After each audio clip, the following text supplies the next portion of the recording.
मेरी प्रियात्माओं, करुणानिधान भगवान श्री राम की करुणा आप सभी के लिए सदैव कल्याण का सृजन करती रहे, यह मेरी आंतरिक कामना।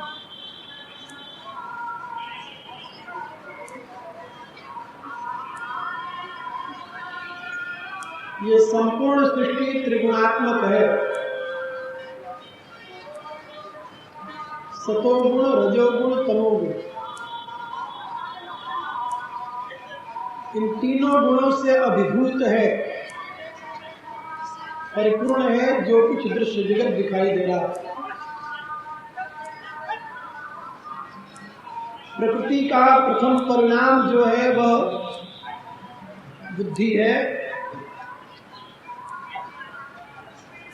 क्योंकि प्रकृति का आविर्भाव, इवोल्यूशन जिसे कहते हैं, वह पहले सतोगुण से होता है, फिर उसमें रजोगुण का आविर्भाव होता है, फिर तमोगुण का होता है। ऐसे आप इसे समझ लो। वैज्ञानिक दृष्टि से समझना हो तो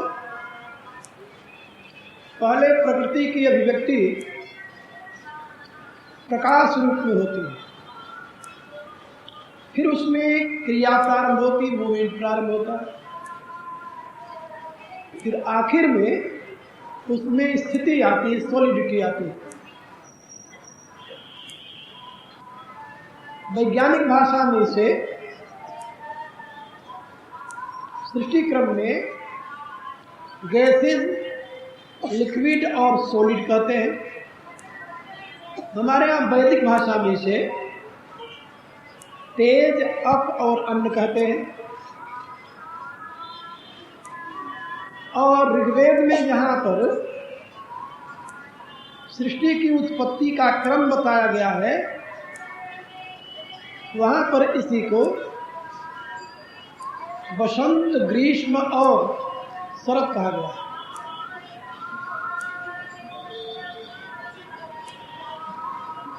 इन तीनों गुणों से अभिभूत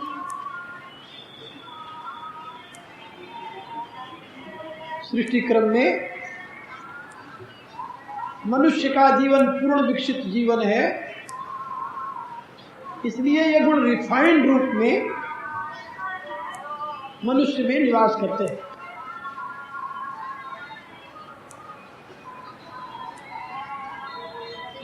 लेकिन कभी कभी इनमें व्यतिक्रम भी आ जाता है।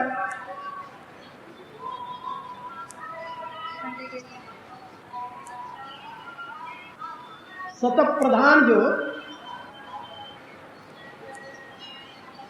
बुद्धि है, कभी कभी उसमें रजोगुण की वृद्धि हो जाती है, तमोगुण की वृद्धि हो जाती है, और जब रजोगुण की वृद्धि होती है तो सतोगुण दब जाता है, तमोगुण की वृद्धि होती है तो रजोगुण दब जाता है। और जब रजोगुण व तमोगुण दोनों प्रबल हो जाते हैं जीवन में, तब मनुष्य अपने स्तर से नीचे गिर करके वह पशुता को प्राप्त हो जाता है। उसे ही आसुरी प्रवृत्ति कहते हैं। और नीचे कैसे गिरता है, इन विषय वासना के प्रवाह के नाते। पहले वासनाएं सूक्ष्म रूप में बुद्धि में अपना स्थान जमाती हैं, फिर धीरे धीरे इनका प्रबल रूप मन में आ जाता है, फिर और बृहद रूप से इंद्रियों तक पहुंच जाती है, और फिर मनुष्य को गर्त में ढकेल देती है। बड़ी विचित्र कहानी है मनुष्य के जीवन की। जब ये वासनाएं सूक्ष्म रूप में होती हैं तो बुद्धि सात्विक होती है, लेकिन सात्विक होते हुए भी उसमें वासना होती है। कौन सी वासना होती है? सुख की, स्वर्ग की, और उसके लिए वो उन देवताओं की आराधना करता है जिनकी आराधना से स्वर्ग की प्राप्ति होती है। इंद्र, वरुण, कुबेर, ये जो देवता हैं, इनकी आराधना से स्वर्ग की प्राप्ति होती है। इंद्र का अधिपति देवता, स्वर्ग का अधिपति देवता इंद्र है। इंद्र की आराधना करने से स्वर्ग मिलता है। वरुण की आराधना करने से स्वर्ग मिलता है, सिद्धि मिलती है।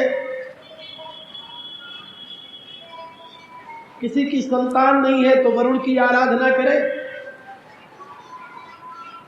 किसी के पास धन नहीं है तो कुबेर की आराधना करे। इस प्रकार से विभिन्न देवताओं की आराधना का विधान है। शास्त्र में वेद, क्योंकि वेद केवल ब्रह्मज्ञानियों के लिए ही नहीं, वो तो एक लेमैन के लिए भी अपनी बात बताता है। एक छोटी अवस्था में रहने वाले मनुष्य के लिए भी बात बताता है। तो शास्त्र में यह व्यवस्था दी गई कि यदि तुम्हारा अंतःकरण वासना से अभिभूत है तो तुम देवताओं की आराधना करो, तुम्हारी वासना पूरी हो जाएगी। लेकिन फल क्या होगा? बस वही क्षीणे पुण्य मर्तलोकम विशंति। जब पुण्य क्षीण हो जाएंगे तो मरने के बाद पुनः वहां से स्वर्ग से मृतलोक में आ जाओगे। और भगवान ने 9वें अध्याय में बताया कि त्रैविद्या सोमपाह पूतपापा यज्ञैरिष्ट्वा स्वगतिं प्रार्थयन्ते ते पुण्यम मासाद्य सुरेंद्र लोकम अस्मिन् दिव्यान दिव्देव भोगान। जो आराधना करते हैं देवताओं की, स्वर्ग की कामना से प्रेरित होकर के, वे इंद्र के दिव्यलोक में प्रवेश करते हैं और वहां पर अनेक प्रकार के सुखों को भोगते हैं। लेकिन तेतम भुक्त्वा स्वर्गलोकम विशालम क्षीणे पुण्य मृतलोकम विसंति। जब उनका पूर्ण क्षीण हो जाता है तो पुनः वो मृतलोक में आ जाते हैं। एवं त्रयी धर्मनु प्रपन्ना गतागतम काम कामाल भंते। ये त्रयी धर्म का अनुष्ठान करने वाले इसी प्रकार से शरीर छोड़ने के बाद स्वर्ग जाते हैं, स्वर्ग से पुनः मृतलोक में आते हैं, यहाँ पुनः यज्ञादि देवताओं की आराधना करते हैं, पुनः स्वर्ग में जाते हैं, पुनः आते हैं। ये उनका चक्र चलता रहता है। वो जन्म मरण के प्रवाह से मुक्त नहीं होते। यही कामनाएं यदि और प्रबल हो जाए तो फिर वो देवताओं की आराधना नहीं करते। उनको इतना संतोष नहीं है कि मरने के बाद हमें सुख मिले। वो चाहते हैं कि हमें जीते जी ये सुख मिल जाए, जीते जी धन मिल जाए, परिवार मिल जाए, अमुक पद मिल जाए। तो जो लोग जीते जी सुख की कामना करते हैं वो यक्ष और राक्षसों की उपासना करते हैं, वो रजोगुणी लोग हो जाते हैं। तो यजन्ते सात्विका देवान यक्ष रक्षांश राजस। अब वो रजोगुणी लोग जो है यक्ष राक्षसों की उपासना करते हैं, आराधना करते हैं। और क्षिप्रम ही मानुष्य लोके सिद्धि भूत कर्मजा। और इस मनुष्य शरीर में इस प्रकार के अनुष्ठान करने वाले को तुरंत सिद्धि भी मिल जाती है, वो सिद्धि प्राप्त कर लेते हैं। और सिद्धि प्राप्त करके वो यहाँ के सुख को भोगते हैं, लेकिन परिणाम उससे भी निकृष्ट होता है उनका। और उससे भी नीचे यदि और नीचे आदमी के स्तर गिर जाए या बुद्धि मलिन हो जाए, तमोगुण से अभिभूत हो जाती है जब बुद्धि, तब वो प्रेत और भूत की पूजा करता है। प्रेतान भूत गणांश्च, प्रेतांश्च भूत गणांश्च, ये दोनों अलग अलग हैं। भूत और प्रेत दोनों एक नहीं होते। प्रेत अलग है, भूत अलग है। तो कुछ लोग प्रेतों की पूजा करने लगते हैं, कुछ लोग भूतों की पूजा करने लगते हैं। कहा प्रेत किसे कहते हैं और भूत किसे कहते हैं, इसको भी समझ लो। कई लोग ऐसे होंगे जिसके घर में परिवार में कभी कोई मरा और उसकी गति नहीं हुई, अब बीच बीच में आकर के सताता है, तो उसकी देवरी बना देते हैं और उसकी पूजा शुरू कर देते हैं। वो कहता है मेरी पूजा करो तो हम तुम्हें शांति से रहने देंगे। तो उस मरे हुए की मरी हुई आत्मा जिसको शरीर नहीं मिला, अनेक प्रकार के कुत्सित कर्मों के दुष्कर्मों के द्वारा उसका जीवन पतित था, मरने के बाद उसे उसकी गति नहीं हुई, गति माने प्रस्थान नहीं हुआ। जिस परिवार में उसका जन्म हुआ था उसी की आसक्ति में वही घूमता है, शरीर के बिना, सूक्ष्म शरीर, स्थूल शरीर नहीं, स्थूल शरीर तो उसका मर गया। स्थूल शरीर जो है वो गति के बिना वही घूमता रहता है उसके घर में, और कभी किसी को परेशान करता है। अब ऐसी मृतात्मा जो है उसको प्रेत कहते हैं। हमारे संस्कृत साहित्य में उसके लिए प्रेत शब्द का प्रयोग किया गया है। अब वो प्रेत जो है घर का, जिसकी गति नहीं हुई, उसके लिए या तो शास्त्र में विधान है तो उसकी गति करो भाई, जिससे अब वो मुक्त होकर के वहां चला जाए। यदि उसकी गति नहीं करोगे तो परेशान करेगा और कहेगा मुझे पूजो। और ये किसको कहता जानते हो? तमोगुणी व्यक्ति, जो तामसिक, जिनका खान पीन शुद्ध नहीं है, घर में जिसके पवित्र धूम नहीं निकलता, जिसके घर में शराब है, मांस है, मदिरा है और अंडे हैं, मछलियां हैं, बदबू वाली चीजें, अपवित्र चीजें, ऐसे जिसके घर में है, तो उसके यहां ये प्रेत का निवास हो जाता है और उस प्रेत की वो पूजा करने लगता है कि उसे पता है कि पूजा नहीं करेंगे तो हमें परेशान करेगा। पूजा करने लगते हैं तो शांत हो जाता है कि उसको तो पूजा चाहिए, उसकी गति हुई नहीं। यदि उससे कहो कि भाई हम तुम्हें यहां से ले जाकर के कहीं पवित्र स्थान पर तुम्हारी गति कर देते हैं, तो जाने के लिए तैयार नहीं होता। बहुत ऐसे परिवार हैं, एक दो नहीं, आपको अनेकों परिवार ऐसे मिलेंगे जिस परिवार में कोई आत्मा जो 3 प्रकार से मृत्यु को प्राप्त हुई है। अग्नि में जल करके किसी की मृत्यु हुई, पानी में डूब करके किसी की मृत्यु हुई, या एक्सीडेंट जिसे कहते हैं, कहीं से गिर करके या किसी के धक्के से कैसे भी जिसकी मृत्यु हुई। इनकी गति नहीं होती, इनकी मृत्यु को अकाल मृत्यु कहते हैं।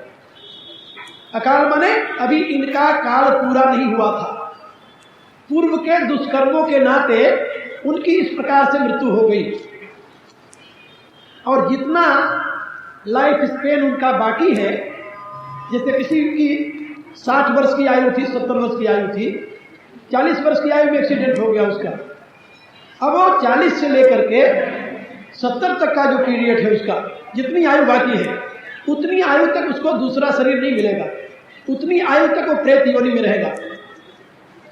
अब उतनी आयु जब प्रेत योनि में है तो वो मजबूर करेगा कि मेरी पूजा करो या मेरी तृप्ति करो। तमोगुणी व्यक्ति अब उसकी पूजा करने लगते हैं, उसकी गति भी हो सकती है, उसके लिए और भी व्यवस्था है, शास्त्रों में उसके लिए विधान बताया गया है कि इस प्रकार से करने से इसकी गति हो जाएगी।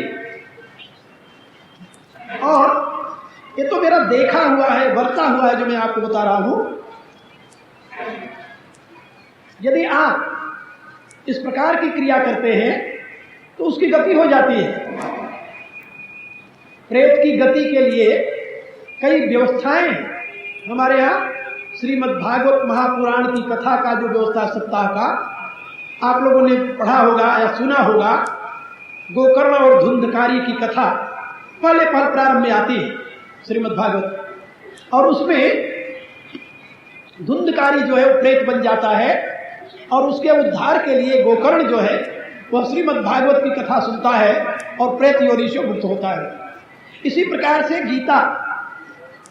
गीता के अध्ययन की व्यवस्था है, पाठ की व्यवस्था है। यदि आप गीता का पाठ करें किसी प्रेत आत्मा के लिए जो मरकर जिसकी गति नहीं हुई है, यदि आप 108 पाठ करके गीता का उसके लिए समर्पित कर दें तो उसकी गति हो जाएगी। ऐसे और भी विधान है। तो प्रेत की उपासना करते रहना, उसकी गति के लिए प्रयत्न करना, यह तमोगुण का परिणाम है। और भूत उसे कहते हैं जो आपके कुल में नहीं है, कहीं आप जा रहे हैं, ऐसी आत्माएं जो हवा में वायुमंडल में रहती हैं, वो भी मरी है ऐसे जिनको शरीर नहीं मिला है। अब वो समय समय पर दूसरों को परेशान करती हैं, दुख देती हैं। हमारा जहाँ आश्रम है, आश्रम के रास्ते में एक मोड़, बहुत भयंकर मोड़ आता है। एचएमटी से आगे, एचएमटी में जब प्रवेश करो उससे पहले कभी उस मोड़ के ऊपर जवान कोई लड़की और लड़के जो स्कूटर पर जा रहे थे, एक्सीडेंट हो गया, वहां उनकी मृत्यु हो गई। अब उसके बाद में साल में वहां 2-4 एक्सीडेंट अवश्य होता है। और एक्सीडेंट कैसे होता है, मुझे वहां का एचएमटी का एक ड्राइवर था, तो उसका एक्सीडेंट हुआ तो मैंने उससे पूछा कि एक्सीडेंट कैसे हो गया था। वो मेरे यहाँ आया करता था। उसने कहा गुरुजी हम गाड़ी लेकर जा रहे थे, हमें लगा कि एक लड़की और लड़का सामने खड़ा है और हम देखे ऐसे, और उसको बचाने के लिए हमने गाड़ी का स्टीयरिंग घुमा दिया और गाड़ी हमारी जाकर सीधी खम्भे में लग गई, एक्सीडेंट हो गया। और जब उतरे देखा तो वहां कोई नहीं था, लड़की लड़का। कईयों ने ये बात कही और आखिर में जिसकी मैं बता रहा हूं उस ड्राइवर की एक्सीडेंट में मृत्यु हुई और वहीं हुई इसी प्रकार से।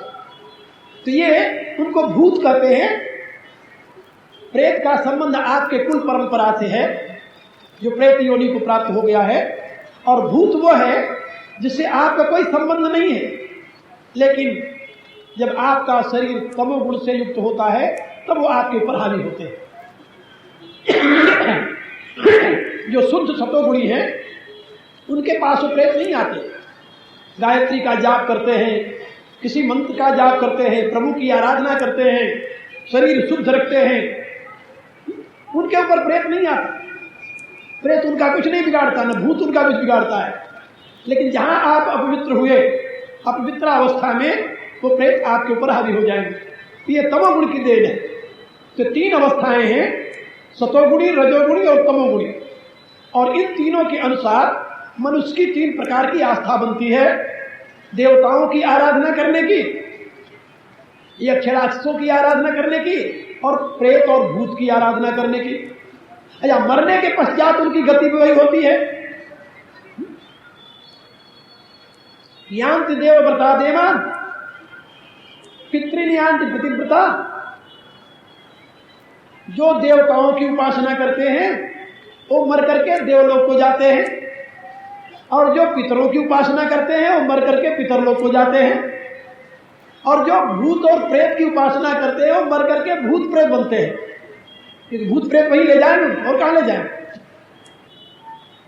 जिसकी आराधना करेंगे, जिसकी उपासना करेंगे, जिसमें आपकी आस्था होगी, मरने के बाद आपको वही स्थिति मिलेगी, यामती सागति। इसलिए भगवान ने कहा कि अज्ञानतावश ये भूत प्रेत की उपासना करना, यक्षराक्षसों की उपासना करना, ये मनुष्य के लिए कल्याणकारी नहीं है। हाँ, देवताओं की उपासना कल्याणकारी होगी। कब होगी? जब आप वासना रहित होकर करेंगे तो। अब उन्हीं देवताओं की उपासना वासना रहित होकर कीजिए तो आपकी बुद्धि को शुद्ध कर देंगे वो। और यदि वासना से युक्त होकर किए तो आपको फल दे देंगे, आप फल भोगिए। लेकिन भगवान ने कहा कि केवल मद भक्ताएं अंतिमाम पे, मेरे को तो मेरा भक्त ही प्राप्त करता है। जिसको भगवान को प्राप्त करना है वो भगवान की आराधना करे, जिसको देवलोक प्राप्त करना है वो देवताओं की आराधना करे, जिसको संसार के सुख चाहिए और मर करके यक्ष राक्षस की लोक को जाना है उसको यक्ष राक्षस की आराधना है, और जो मर करके भूत प्रेत बनना चाहता है भूत प्रेत की आराधना करे। मनाही नहीं है, संदेश है। आप किसकी आराधना करें आपके ऊपर निर्भर है। मना नहीं करते किसी को भूत प्रेत नहीं पूजना चाहिए, खूब पूजिए आप, लेकिन याद रखिए कि मरने के बाद आपको प्रेत योनि मिलेगी। अब आप निर्णय कर सकते हैं। लेकिन एक बात और मैं बताऊं, यदि आपकी बुद्धि तमोगुणी है तो आप चाहते हुए भी भगवान की आराधना नहीं कर सके। तमोगुणी बुद्धि है तो आपको प्रेत में ही विश्वास होगा, क्योंकि वो तुरंत फल देने वाला है। प्रेत की आराधना में बहुत देर नहीं लगता, उसकी आराधना करो तुरंत आपको फल देगा। यक्ष राक्षस की आराधना भी तुरंत करो, फल मिल जाएगा आपको। देवताओं की आराधना से फल मिलता भी है, जरा देर से मिलता है। और भगवत आराधना में तो बहुत कठिनाई। तुलसीदास जी ने लिखा, रघुपति भगत करत कठिनाई, कहत सुगम करनी अपार, जाने सोहि जेहि बनी आए। भगवान की भक्ति बड़ी कठिन है, इतनी सरल नहीं है।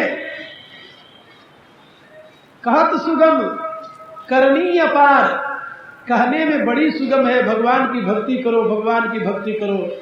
क्योंकि भक्ति में वासना के लिए स्थान नहीं है, और जब तक तुम निर्वासनिक नहीं हो जाते, वासना मुक्त नहीं हो जाते, तब तक भक्ति नहीं होगी। हाँ, भक्ति के नाम पर और कुछ कर सकते हो तो पूजा कर लो, उपासना कर लो, इससे कामना से प्रेरित होकर के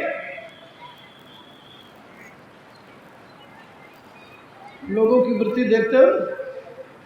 हे वैष्णव देवी, यदि ये मेरी कामना पूरी हुई तो मैं तुम्हें चांदी का छत्र चढ़ाऊंगा या सोने के छत्र चढ़ाऊंगा। जितनी बड़ी कामना होगी उतना बड़ा प्रलोभन भी होगा। अब जब कामना पूरी हो गई तो यही सोचते हैं कि वैष्णव देवी ने जो मैंने सोने का छत्र चढ़ाने के लिए कहा था उसकी लालच में आकर के हमारी कामना पूरी कर दी है। अब उसे सोने के छत्र की जरूरत है। अरे भले आदमी, जो जगदीश्वरी अपने किंचित इशारे मात्र से अनंत ब्रह्मांड का सृजन करती है, उसको तुम्हारे इस सोने चांदी के छत्र से क्या लेना देना है। लेकिन नहीं, अपनी वासना मजबूर कर देती है इस प्रकार के व्रत लेने का, नियम लेने का, इस प्रकार के कृत्य करने का। भगवान शंकर मेरी ये कामना पूरी हो जाए तो मैं 16 सोमवार का व्रत करूंगा। अब जैसे भगवान शंकर भूखे बैठे, जब तुम 16 सोमवार करोगे तो उनकी तृप्ति हो जाएगी।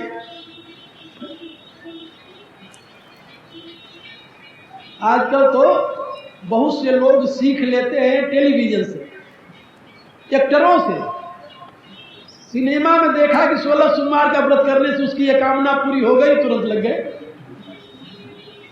एक व्यक्ति ने कुछ वर्ष पहले, मेरे जान की बात है, कुछ वर्ष पहले एक पत्र लिख करके और उसके नीचे लिख दिया कि यदि ये 21 पत्र लिख करके तूने किस जगह नहीं भेजा तो तेरा नाश हो जाएगा। एक के नाम भेज दो। और यही वो भी लिखा कि यही तुम औरों को भी लिखना। अब वो पत्र क्या आया कि संतोषी मां प्रकट हुई है। संतोषी न कहीं शास्त्र में, न कहीं ग्रंथ में, न कहीं, और संतोषी मां प्रकट हो गई। और 1 से 21 पत्र चलने लगा पूरे भारत में। संतोषी मां प्रकट हो गई।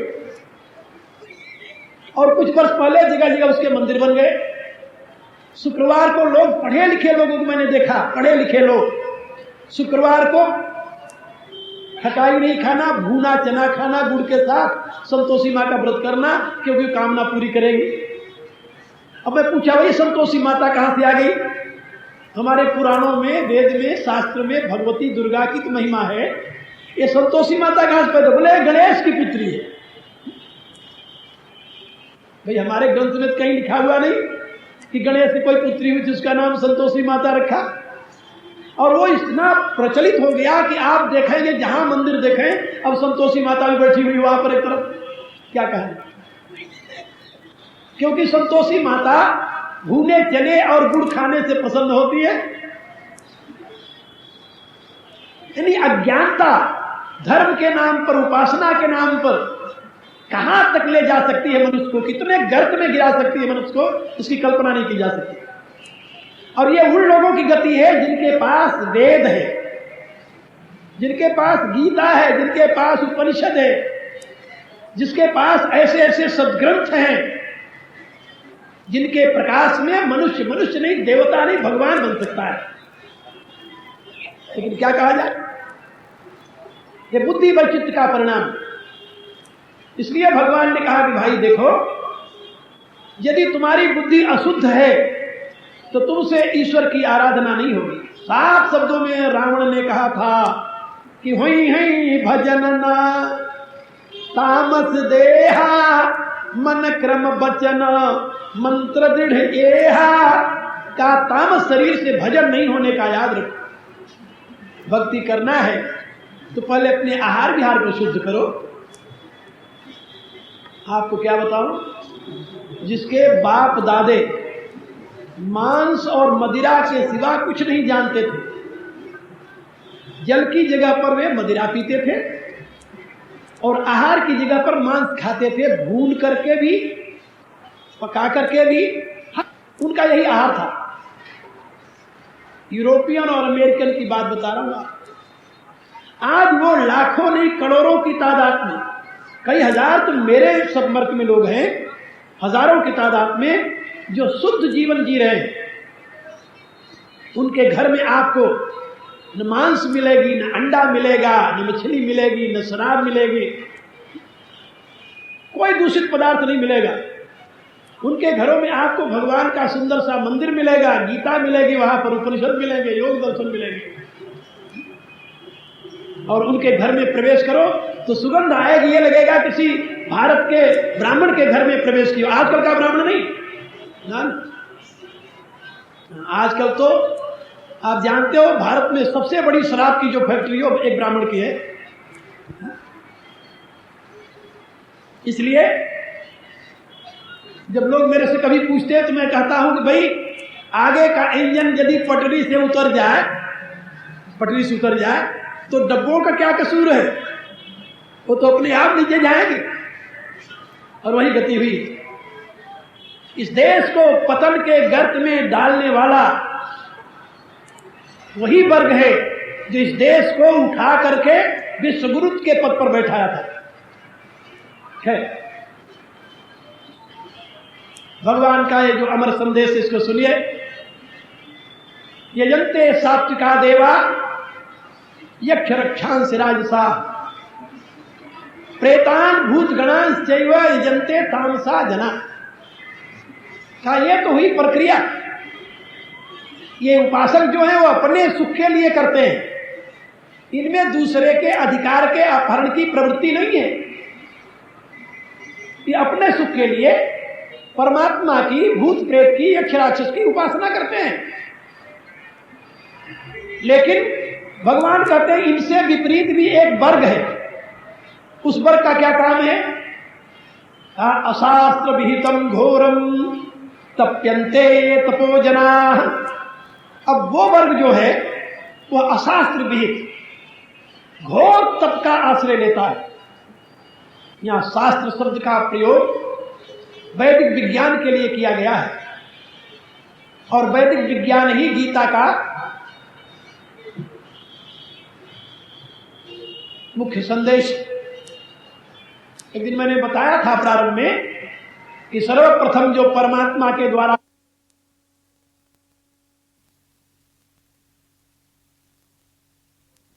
जिसको हम वेद कहते हैं,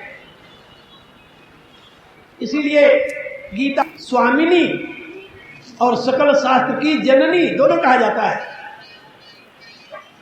तो गीता जिस ज्ञान का प्रकाश करती है उसके अनुसार मनुष्य के जीवन विकास के लिए इस प्रकार के अशास्त्रीय साधनों का अवलंबन लेना आवश्यक नहीं बल्कि अनुचित है। लेकिन भगवान कहते हैं कि नहीं, ये तो मैंने तुम्हें जो बताया, ये सतोगुणी रजोगुणी तमोगुणी जो लोग हैं जो अपने सुख सुविधा के लिए प्रयत्न करते हैं, ये तो मनुष्य श्रेणी में आते हैं। लेकिन एक दूसरी श्रेणी है जो असुर की श्रेणी है। और असुर की श्रेणी वाले कौन से लोग हैं? कहा अशास्त्र विहितम घोरम तप्यन्ते ये तपो जना, ये जना अशास्त्र विहितम घोरम तपम तप्यन्ते। जो लोग शास्त्र विधि के विपरीत घोर तप करते हैं, घोर तप। वाल्मीकि रामायण में ऐसे ही एक तपस्वी का वर्णन आता है, उसका नाम था शंभु। वो तप कर रहा था। कैसे तप कर रहा था जानते हो? अपने पांव को पेड़ के साथ बांध करके लटका दिया नीचे, और सर उसका नीचे लटका हुआ है, और नीचे जहां सर है उसके नीचे अग्नि जला रखी है, और वहां तपस्या कर रहा हो। पांव ऊपर बंधा हुआ, नीचे सर, और सर के नीचे धधकती हुई अग्नि, और वहां वो तपस्या कर रहा, ताप दे रहा अपने ब्रेन, क्योंकि ब्रेन हो सकता है टफ हो गया हो तो उसको पिघला रहा होगा, उसमें मेल्ट कर रहा होगा। भगवान राम गए, देखा भाई, आश्चर्यचकित हो गए, कहा ये तू क्या कर रहा है? कहा मैं तप कर रहा हूं। कहा किस लिए? इसलिए तप कर रहा है? कहा इंद्र पद को पाने के लिए। इंद्र पद को पाने के लिए। भगवान ने कहा भाई देख, इस आसुरी वृत्ति का तो विनाश करने के लिए मेरा अवतार हुआ, और मेरे शासन काल में भी तू आसुरी वृत्ति को अपनाए हुए, इसलिए तुम्हें जीने का अधिकार नहीं। उन्होंने वही उसके दो टुकड़े कर दिए। एक सज्जन ने कहा कि राम का अन्याय है कि एक शंभु को उन्होंने तप नहीं करने दिया क्योंकि वो शूद्र था। हम क्या कहें? गलत बात। राम को यदि भक्ति से घृणा होती तो सवरी के यहां क्यों जाते हो? वो तो चतुर्थ वर्ण नहीं पंचम वर्ण की है। हमारे यहां निषाद जो है उसको पंचम वर्ण कहते हैं। तो सवरी के यहां क्यों जाते? कोल भीलों के यहां क्यों जाते? निषाद राज को अपना हृदय से लगाकर मित्र क्यों घोषित करते? ऐसी बात नहीं। वहां तो उनका विरोध है आसुरी तप से। वो रावण करे चाहे ब्राह्मण का पुत्र होकर के, और शंभु करे चाहे शूद्र का पुत्र होकर के, दंड दोनों के लिए एक ही है। क्योंकि तमोगुणी अशास्त्र विहित तप के द्वारा जो शक्ति प्राप्त की जाती है, उस शक्ति से समाज का अहित होता है, और शास्त्र विहित तप के द्वारा जो शक्ति प्राप्त की जाती है उससे समाज का कल्याण होता है। और राजा का यह धर्म है कि जो समाज के लिए कल्याणकारी हो, जो समाज के लिए अहितकर हो, उसका निराकरण कर देना। आप रामायण में देखिए, याज्ञवल्क्य विश्वामित्र यज्ञ करते हैं, भगवान राम जाकर के उसकी रक्षा करते हैं। और रावण जब यज्ञ करता है तो भगवान राम आदेश देते हैं कि इस यज्ञ को नष्ट कर दो। किसी से पूछा जाए कि राम का कर्तव्य यज्ञ रक्षण है या यज्ञ का विध्वंस, क्या आप उत्तर देंगे? आप तो यही कहेंगे ना कि राम को तो यज्ञ की रक्षा ही करना चाहिए। लेकिन राम यज्ञ विध्वंस का आदेश क्यों देते हैं? यज्ञ विध्वंस करो तुम जाइए, क्यों देते हैं भाई?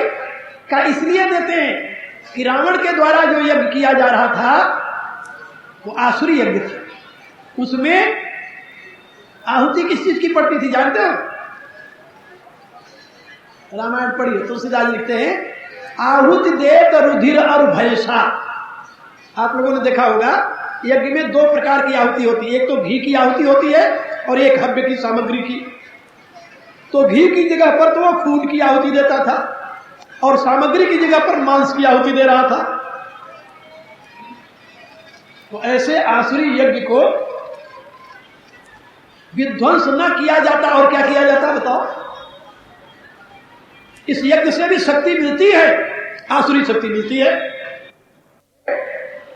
कि जो यज्ञ लोक कल्याणार्थ किया जाए वो रक्षणीय है, और जो यज्ञ लोक के विनाश में हेतु बने वो विध्वंसनीय है। ये हर एक व्यक्ति के लिए कर्तव्य है, केवल राम के लिए नहीं, उन्होंने तो एक आदर्श प्रतिष्ठित किया।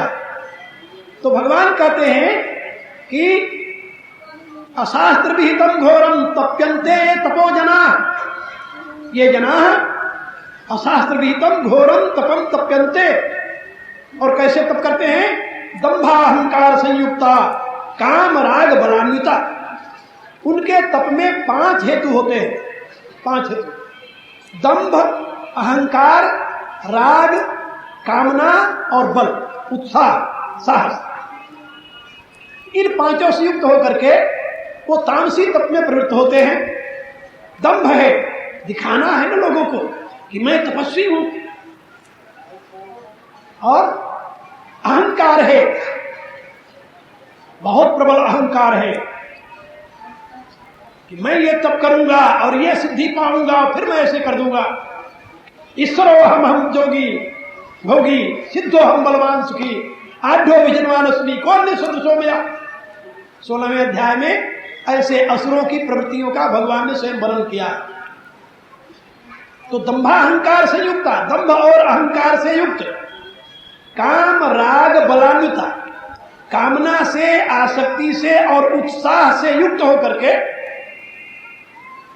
अशास्त्र विहित तप में जो प्रवृत्त होते हैं, भगवान ने कहा कि ऐसे लोग जो हैं वो कर्षयन्तः शरीरस्थम भूत ग्राम अचेतस, कहा वो अज्ञानी है और सबसे पहले तो वो अपने शरीर में स्थित भूत समुदाय को ही कृष्ण करते हैं। शरीर क्षीण होने लगता है, हड्डी हड्डी रह जाती है,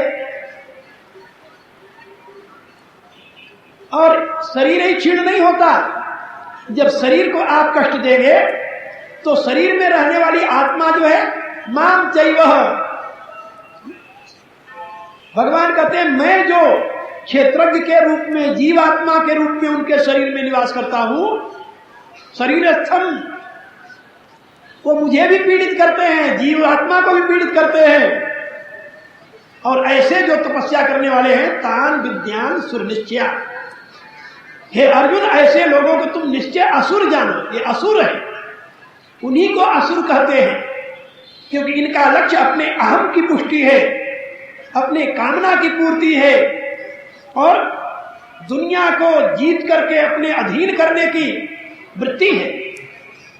ये रावण आदि इसी प्रकार के तप किए हैं, भस्मासुर आदि ऐसे तप किए थे, हिरण्यकश्यप आदि ऐसे तप किए हैं, और उसी तप का परिणाम रहा है जो सारे लोगों में त्राहि त्राहि मच गया। भगवान कहते हैं ये आसुरी प्रवृत्ति वाले हैं, और इस प्रवृत्ति के लोगों से सावधान रहना चाहिए। शास्त्र विहित तप ही तप है। शास्त्र विहित तप का क्या स्वरूप है आगे भगवान स्वयं बताएंगे, लेकिन एक बात याद रखो कि जिस तप के पीछे चित्त शुद्धि ही हेतु हो, तब किस लिए कर रहे हैं आप? चित्त की शुद्धि के लिए, इसमें कोई संदेह नहीं। एक दिन मैंने बताया था कि हमारे जीवन के निर्माण में 3 प्रकार के संस्कार होते हैं। एक तो हमारे कर्म के संस्कार, एक माता पिता के रज और वीर्य के संस्कार, और एक कुसंगति के संस्कार, संगति के संस्कार। ये 3 संस्कारों से हमारे व्यक्तित्व का निर्माण होता है। फिर से याद रख लो, काम देगा आप लोगों को। आपके अनेक जन्मों के जो संस्कार हैं, या आप अनेक योनियों से होकर के आए हैं, 84 लाख योनियों से होकर के आए हैं, 184 भ्रम या पर अटका आए, तो ये 84 लाख योनियों में जो भ्रमण किया है, इनके भी इंप्रेशन आपके चित्त में पड़ा है, आपकी बुद्धि में पड़ा है, तो वो संस्कार एक तो है। और दूसरा संस्कार जिस पिता के बीर्ज में आए, जिस मां के रज से आपका शरीर बना, उनके संस्कार मिल गए आपको। और तीसरा संस्कार जिस वातावरण में आप पैदा हुए, उसका संस्कार आपको मिल गया। तो 3 प्रकार के संस्कार आपके साथ जुड़ गए। अब इन तीनों संस्कारों से युक्त होकर के आपके व्यक्तित्व का निर्माण हो गया। माता पिता अच्छे मिल गए तो अच्छा व्यक्तित्व बन गया, संगति अच्छी मिल गई तो अच्छा व्यक्तित्व बन गया। और माता पिता यदि कुत्सित विचार वाले मिल गए तो बुरा संस्कार बन गया, कुसंगति मिल गई तो बुरा संस्कार बन गया। अब इनसे मुक्ति कैसे मिले? तो शास्त्र ने इसके लिए विधान बनाया। शास्त्र कहता है कि जो कुसंगति से आपको संस्कार मिला है वो सत्संगति से दूर हो जाएगा। बुरे संगत में बैठे, बुरी आदत लग गई, अब अच्छे संगत में बैठने लगो तो वो बुरी आदत छूट जाएगी, अच्छी आदत पड़ जाएगी। जैसे मैंने अभी बताया आपको कि जिनके माँ बाप मांस और मदिरा के सिवा कुछ नहीं खाते थे, पीते थे, आज उनके बच्चे शुद्ध जीवन बिता रहे हैं।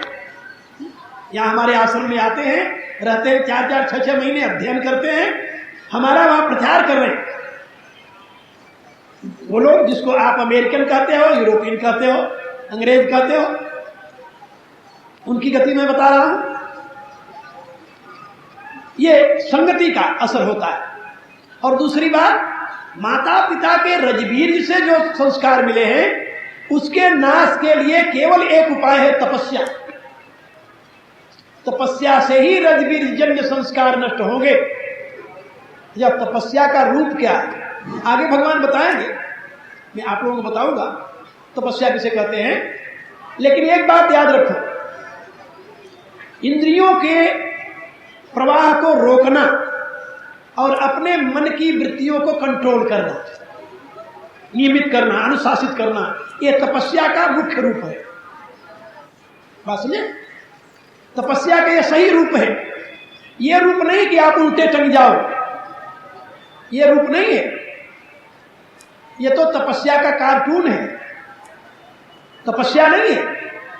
हर एक क्रिया के पीछे ज्ञान की प्रधानता होनी चाहिए। अज्ञान में की हुई कोई क्रिया लाभदायक नहीं होती। तो तपस्या से आप माता पिता के रजबीर से आने वाले संस्कार को नष्ट कर सकते हैं। और बाद में जो आपका कर्मज संस्कार है, जो आपके अनेक योनियों से आया है, वो तो होगा ज्ञान के प्रकाश। जब तक तो ज्ञान होगा तब आपके कर्म भस्म हो जाएंगे। वेद ने कहा है, छिद्यते हृदय ग्रंथि, ये आपके हृदय की ग्रंथि खुल जाएगी। विद्यते हृदय ग्रंथि छिद्यते सर्व संशया, क्षीयन्ते चास्य कर्माणि तस्मिन् दृष्टे परावरे। वो कर्म जो आपके हैं वो तभी नष्ट होंगे जब आपको आत्मज्ञान होगा, आत्मबोध होगा, अन्यथा नष्ट नहीं होते। वो तपस्या से भी नहीं जाते। बड़े बड़े तपस्वियों की कहानी सुनिए आप, बहुत घोर तपस्या की। महाभारत में कथा है जाजरी नाम के ब्राह्मण की। वो वन में जाकर तपस्या करने लगा, घोर तपस्या की, सिद्धि मिल गई। एक दिन वो खड़ा हुआ था, आकाश मार्ग से चिड़ी और कीड़े उड़े जा रहे थे। उन्होंने बीट कर दी।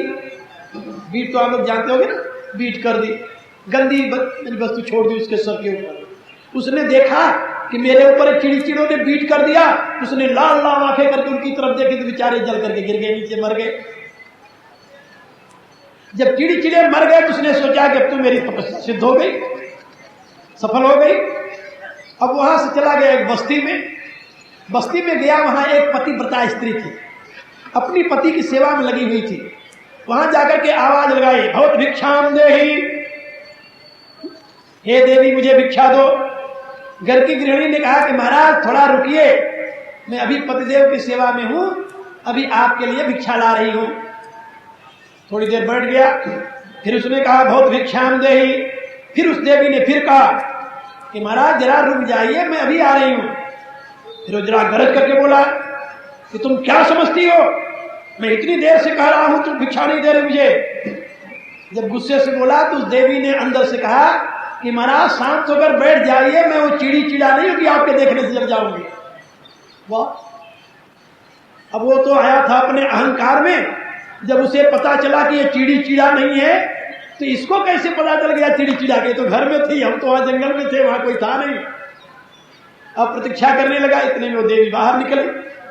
भिक्षा लेने की बजाय उसने हाथ जोड़कर उससे कहा कि देवी पहले तू ये बता कि तुम्हें कैसे पता चला कि चिड़ी चिड़ा जल गए मेरे देखने से? उसने कहा महाराज मेरे पास इतनी फुर्सत नहीं है, यदि आपको इस विषय में जानना हो तो अमुक शहर में एक वैश्य रहता है तुलाधार, उसके पास चले जाइए, वो दुकानदार वो तुम्हें बता देगा।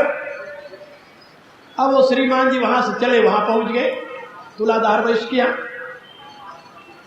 अपनी दुकान पर वो सौदा बेचता था और बिल्कुल ऐन ईमानदारी से सौदा देता था, और उससे उसे सिद्धि प्राप्त हो गई थी। जब वो पहुंचे पंडित जी तो उसने प्रणाम किया, आइए ब्राह्मण देवता विराजिए, कहिए आपको उस देवी ने भेजा है। एक और आघात लगा कि ये यहाँ बैठे बैठे कैसे जान गया? अरे उन दिनों फोन होता तो हम सोचते कि फोन कर दिया होगा उसने कि भाई पंडित जी को भेज रहा हूं, उन दिनों तो यही नहीं था। अब उन्होंने कहा कि बात है कि वैश्य जी हमें आप बताइए कि उस देवी ने कैसे जाना कि मैंने चिड़ी चिड़े को नष्ट कर दिया, और आपने कैसे जाना? कहा कि देखिए महाराज, यदि आपको बहुत जल्दी हो तो आप यहाँ चले जाइए, मेरे पास तो अभी समय नहीं है, अभी मेरे ग्राहक आ रहे हैं, यदि आप इंतजार करना चाहें तो बैठ जाएं, और यदि जल्दी हो तो यहाँ नहीं, यहाँ से दूसरा कस्बा है, उसमें एक कसाई है जो मांस बेचने का काम करता है, यदि आपको ये सारी तथ्य जानना है तो उसके पास चले जाइए, वो आपको बता देगा। उसे और हैरानी हुई, ये क्या? अब वहां से वो पंडित जी वहां पहुंच गए।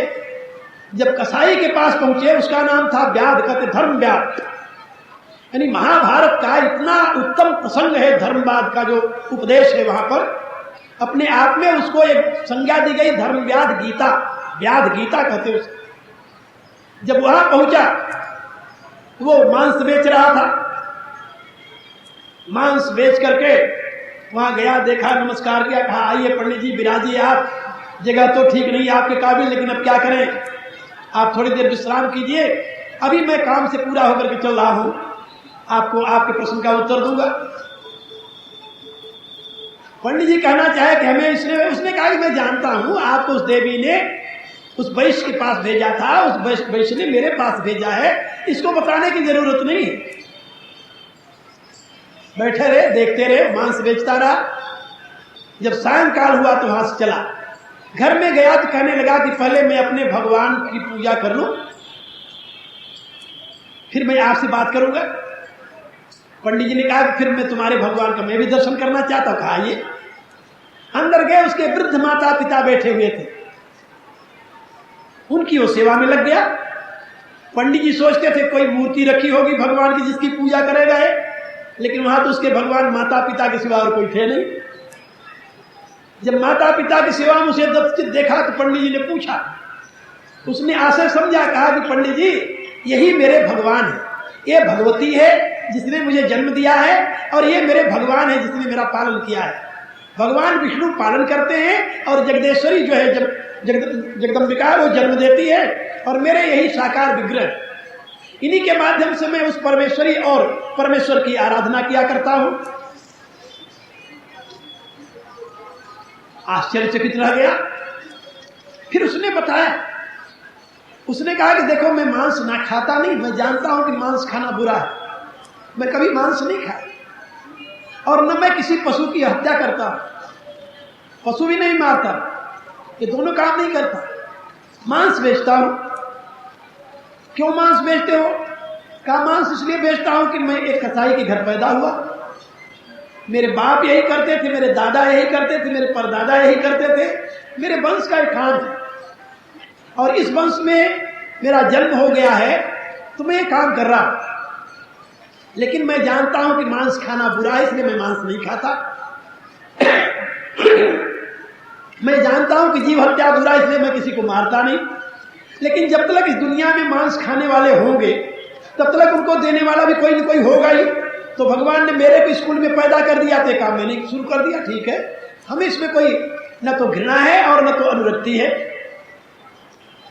फिर वहां पर उसने तत्व ज्ञान का उपदेश दिया।